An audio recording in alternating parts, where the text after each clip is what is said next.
Late afternoon settled over a quiet Burlington parking lot as Evan Carter knelt beside a stalled luxury sedan, the fading sun catching the grease along his forearms. Across from him, Victoria Hale, immaculate in a tailored suit, tapped her heel against the asphalt, sharp, controlled, used to being obeyed. "How long is this going to take?" she demanded. Evan didn't look up. "Long enough." His tone was clipped, the wall around him solid and practiced. But when he finally rose and met her eyes, something in her face cracked open. She stepped closer, breath unsteady, the world narrowing to the man she thought she'd never see again. "Evan." He stiffened. "Ma'am, you've got the wrong person." But she whispered the name no one else knew. "Private One. The one that should have died 12 years ago." And in that instant, everything inside him shifted. Fear, anger, memory colliding at once. What forced her to speak that name now? And why did it still have the power to break him? Stay for what comes next. And don't forget to like and subscribe to Canada's Heartfelt Tales for more gripping stories. The moment Evan turned away from Victoria in that dim, cooling parking lot, something restless followed him all the way home. The sound of her whisper, sharp, impossible, buried under 12 years of silence, pressed against the back of his mind like a memory fighting its way out of the dark. He tried to focus on the road ahead, the gravel crunching beneath his tires, the familiar shape of his small garage coming into view. But nothing felt familiar anymore. Inside, Lily was waiting with markers scattered everywhere, her legs swinging off the desk while Evan's business partner tried to keep her entertained. She lit up when she saw him, her voice bouncing through the room with innocent confidence. "Dad, I drew you something. It's your truck but with wings." He smiled, grateful for her presence, grateful for anything steady. But even as he lifted her into his arms, Victoria's voice still clung to him like a shadow. He didn't want it. He didn't invite it. Yet it stayed. The next morning, he worked in silence, letting the rhythm of metal, oil, and focus dull the edges of yesterday. Then the garage went strangely quiet. When he slid out from under a Ford, he saw her standing at the entrance, holding out his wallet with both hands. The same woman who had snapped at him in a parking lot now looked like she was afraid to breathe wrong. "I think this fell in my car," she said softly. Evan took it without a word. He didn't miss the way her eyes drifted to the photo inside. Him and Lily, sitting on the porch steps during a rare peaceful afternoon. Something in her face softened painfully. "You have a daughter," she whispered, as if she had stumbled into a chapter she was never meant to read. "That's none of your business," he said, sharper than he intended. The words clipped both of them at once. But she didn't run. Not this time. Instead, she nodded, steadying herself. "I'm staying in town for a few days. There are things I need to handle. Things I should have handled years ago." Her meaning hung in the air like a storm cloud neither of them knew how to name. Over the next few days she returned, not intrusively, just enough to be felt. Sometimes with a coffee she never expected him to take. Sometimes with a question she already knew the answer to. Sometimes with nothing but presence, careful and patient. She didn't push his walls. She simply waited for them to loosen. But the moment she saw Lily, perched beside Evan's desk, humming to herself as she colored, everything shifted. Lily looked up at Victoria with pure curiosity. "Are you Dad's friend?" Victoria crouched to her level, something warm flickering in her expression. "I used to be." Evan stepped in immediately. "Lily, sweetheart, go finish your drawing." Victoria followed him outside, but this time her voice trembled. "Evan, please. I'm not here to cause trouble." "You already did," he replied. 12 years ago." Those words broke something open in her. She told him the truth, not the polished corporate version, but the raw one she'd held inside for more than a decade. How her father forced her to leave. How she left a note he never received. How she spent years believing he had simply moved on. And then she said the words that shifted the ground beneath his feet. "I didn't choose to disappear. They made me." The shock that washed over him wasn't sudden. It was slow, searing, peeling back the years he spent believing he hadn't mattered.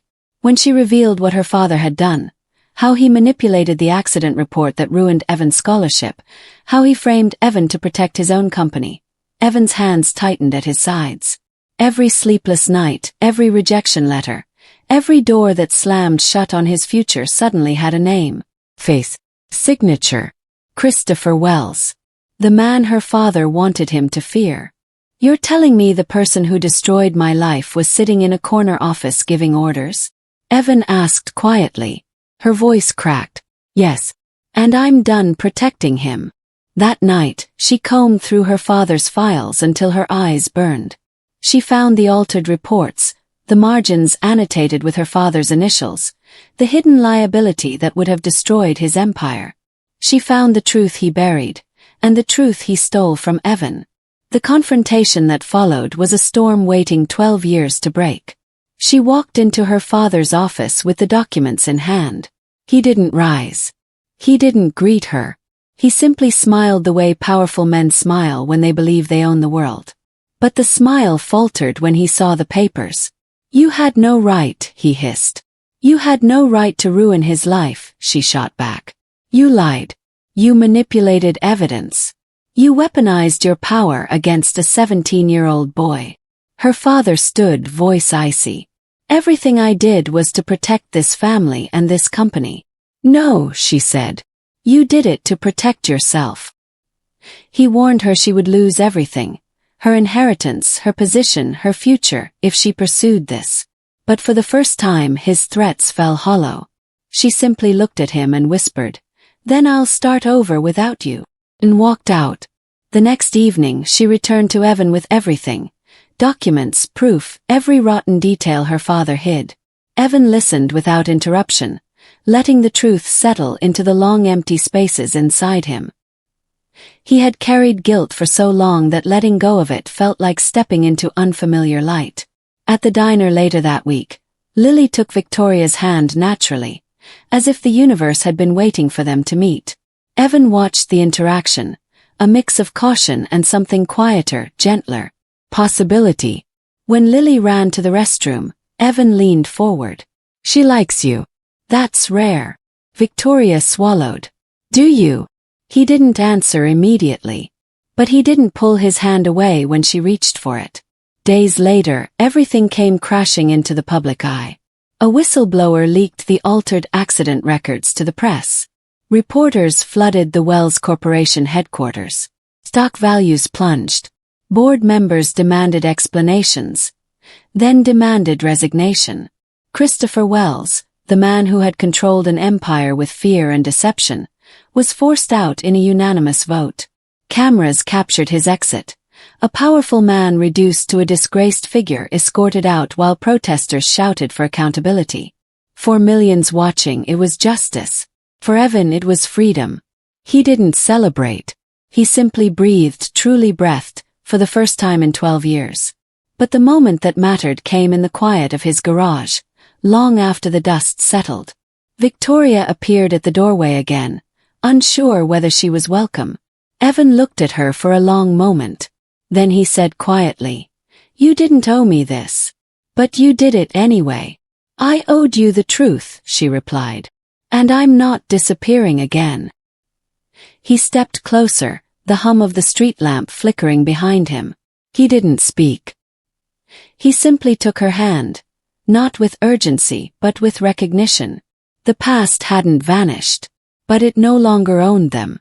Their new beginning was steady, deliberate, built on honesty the way their youth never had the chance to be. Some days were fragile, some heavy, some unexpectedly bright. But every step was theirs to choose. Weeks passed, and the world whispered about Christopher Wells' downfall, his criminal investigation, his empire collapsing under the weight of his own corruption. He faced charges, tampering with evidence, corporate negligence, and obstruction of justice, the kind of consequences that ensured he would never hurt anyone from the shadows again. The man who once believed he controlled fate now sat behind bars awaiting trial, powerless and forgotten. And that, more than anything, allowed Evan to finally release the anger he carried for half his life. But the story didn't end in revenge. It ended in something quieter, stronger. One evening, Evan locked up the garage while Lily played nearby, her laughter echoing across the empty lot. Victoria stood beside him, watching the sky shift from orange to blue. "Evan," she said softly, "after everything we've been through, what now?" He looked at her, then at Lily, then at the road ahead. Open, steady, finally theirs. "We build something better," he said. "This time without anyone pulling us apart." And for the first time in years, the future didn't feel like a door welded shut. Felt like one finally opening. In the weeks that followed, the dust around the scandal slowly settled, but something far deeper shifted inside Evan. For the first time in years, his days weren't shaped by the weight of an old wound. He noticed it in small moments, laughing more easily with Lily, letting himself meet Victoria's gaze without flinching, breathing without the constant tension that had lived in his chest for half a lifetime. The past hadn't vanished, but it no longer dictated who he was allowed to become. Victoria changed too. She showed up not with apologies, but with consistency. Quiet gestures that slowly rebuilt what had once been shattered. She no longer carried the armor of someone trying to impress the world. She carried the resolve of someone determined to live honestly, even when honesty cost her everything. One evening, as the sun dipped behind the mountains, Evan locked the garage door and looked toward the road stretching out in front of them. It didn't feel like an ending. It felt like the beginning of a life he wasn't afraid to claim anymore. A life shaped by truth, not fear, and by choices he could finally make for himself. Behind him, Lily laughed at something Victoria said, the sound bright and unburdened. Evan turned toward them, the warm glow from the street lamp catching the three of them like a promise. Quiet, steady, and real. Thank you for staying with this story. If it moved you, please like, share, and help Canada's Heartfelt Tales grow by subscribing to the channel.